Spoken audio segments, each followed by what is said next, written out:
Bonjour les Tilous, c'est Packboy pour une ambiance de nouveau un petit peu rosée. Je me suis dit, tiens, ça va être un petit peu plus sympathique parce que nous allons parler un petit peu de manga extrême. Et oui, extrémiste. Enfin, on va parler de manga extrême. Cela dépend dans quel sens. Nous allons voir avec donc la première itération, c'est-à-dire Super X Hero. Super X Hero. C'est tiré ça à dire. Attends. On va essayer de le dire correctement comme ça. Super HX Heroes. Tome 6. Alors, si vous êtes fan de manga style To Love Ru Darkness, avec du fanservice à tout va, petit gogo, on est plus dans du Darkness d'ailleurs, parce qu'on voit un petit peu des tétés. Hein. Donc voilà, c'est assez extrême, dans des situations assez cocasses, et on parle de plus en plus de. Dire le mot, parce que sinon je ne pas YouTube. Et on. Oh, une petite avancée, il y a une petite avancée qui arrive un petit peu petit à petit. Alors, il y a une grosse avancée, puisque en fait, ça affronte la reine des extraterrestres. Et on sent que le combat se termine d'un coup, et qu'ils ont l'air d'avoir résolu le truc et tout ça. Et en tout cas, qu'ils n'ont pas besoin d'aide en plus. Finir sur un cliffhanger avec un personnage qui arrive un petit peu après le coup. Que la reine fourmi arrive à s'enfuir. Mais tu as un personnage inédit qui arrive d'un coup et tu ne sais pas à quoi ça sert qu'elle soit arrivée à ce moment-là. Ça fait un petit peu en retard et elle n'a pas l'air de vouloir apporter quelque chose en plus. Je vois pas l'intérêt d'ailleurs de rajouter un personnage là, puisque bah, on va dire nous sommes assez bien placés dans le reste de l'histoire et à part faire durer la chose inutilement, bon peut-être que ça marche en même temps vu le côté fan service, et ben on est véritablement dans et en plus pourtant les scènes même sont de plus en plus osées et je pense que ça va presque jusqu'au bout. Donc je pense que l'intérêt de continuer ça après ce tome 6 est dommage puisque il n'y a pas vraiment d'intérêt, l'histoire tourne en rond et je pense que là en plus nos deux héros étaient bien partis pour se dire enfin leurs sentiments. En tout cas, c'était bien posé, c'était bien marqué. Il n'y avait donc pas de raison d'en rajouter. Après, c'était divertissant. Ce qui m'emmerde un petit peu, c'est que ça a l'air de vouloir perdurer pour rien. À voir si j'ai eu tort ou j'ai eu raison. Ensuite, nous allons parler de 17-21. Extrême.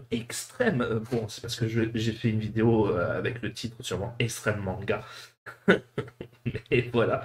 Et 17-21, Extrême Manga, ce sont des one-shots, des histoires courtes de l'auteur de Chainsaw Man avant qu'il devienne célèbre. Il fait un recueil de histoires et c'est extrême par leur nihilisme, j'ai envie de dire. Ça vaut pas du tout Lockback. Ça vaut pas du tout Chainsaw Man, c'est un petit peu en dessous. Mais le fait que ça soit court passe énormément. J'ai bien rigolé au personnage qui veut à tout prix dire ses sentiments à une personne au point qu'il oublie une menace extraterrestre et une menace de se faire raqueter, tous les menaces et tout ça. Par contre, c'est vrai que comme le dit son éditeur, il le fait ça sur 31 pages et donc ça paraît un petit peu long. Voilà, c'est. En fait, ce qui m'a beaucoup marqué avec ces mangas-là, c'est que j'ai l'impression que ce sont des délires d'un gosse. Et donc c'est mignon. Et c'est le genre d'idée qu'on avait quand on était gamin, tu vois. Même si la première histoire est quand même pas mal, même si question mise en scène et tout ça, bah, il avait travaillé en storyboard, c'est ce qu'il a expliqué aussi. Donc des fois, de temps en temps, on a des positions de personnages un petit peu chelous. Et pareil, il y a des chapitres qui a été fait sur 39,5 de fièvre. Et là aussi, donc tu peux le ressentir de temps en temps avec des petites erreurs de dessin. Il dit d'ailleurs qu'il avait fait une histoire un jour où il avait une diarrhée et que ça a été refusé. Peut-être parce que c'était de la merde. Voilà, c'est. Là, fait cette blague en lisant ce passage-là. Tout le monde. Mais bon, bah, ça permet de passer le temps de se dire qu'est-ce qu'il a fait, qu'est-ce qu'il a créé, comment il crée. Et justement, je sens qu'il a pris du plaisir, puisque lui-même le dit à la fin, et donc il se dit, bah, pourquoi pas, ça a été un exercice, ça a été une époque où je traversais l'histoire. Euh, on a vraiment quand même l'impression de trucs un petit peu OSEF et un petit peu improvisés. Après, si on regarde ça plus comme un manga amateur que un vrai manga, ça passe. Voilà. Mais je conseille largement plus Lookback, voire Chainsaw Man, même si ça fait longtemps que j'ai pas acheté d'autres tomes parce que je suis pas pressé tant que ça d'acheter la suite. À voir. Et enfin, donc, je voulais parler de manga extrême parce que on dit souvent que Death Note c'est un seinen. Et c'est faux. Death Note, ce n'est pas un seinen.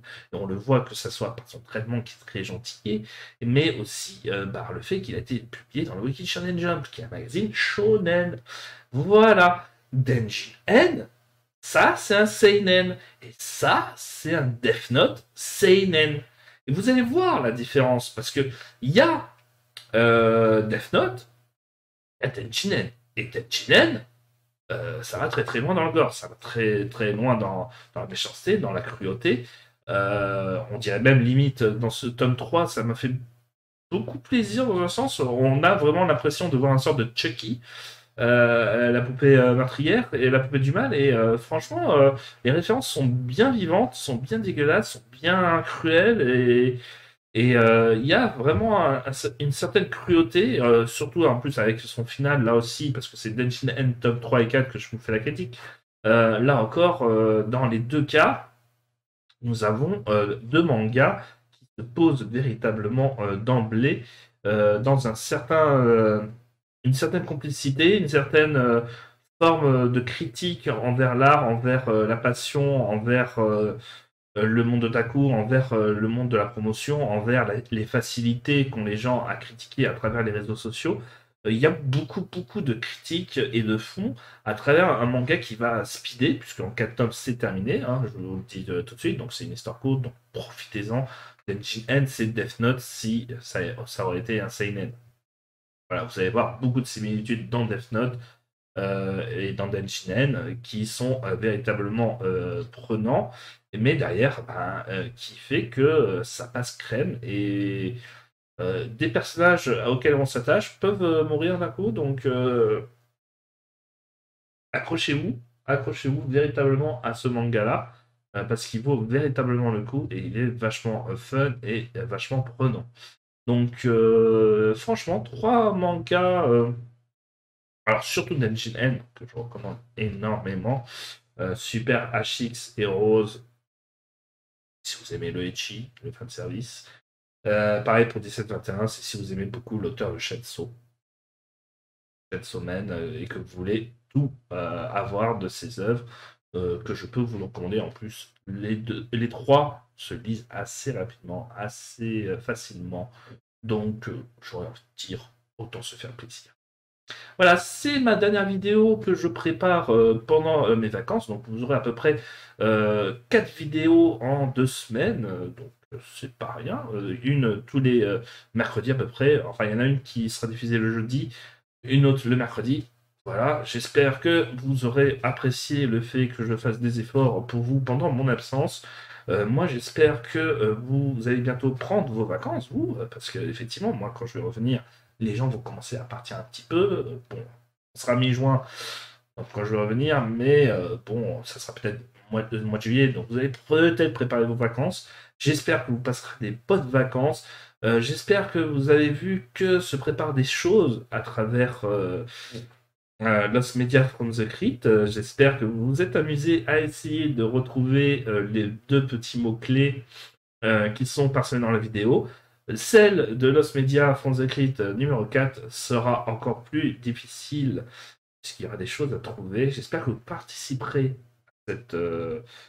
à ce petit jeu de pistes que je prépare tout doucement, mais sûrement. Mais bon, si personne n'y participe, pas grave. Voilà, j'aurais juste perdu mon temps comme je fais ces vidéos.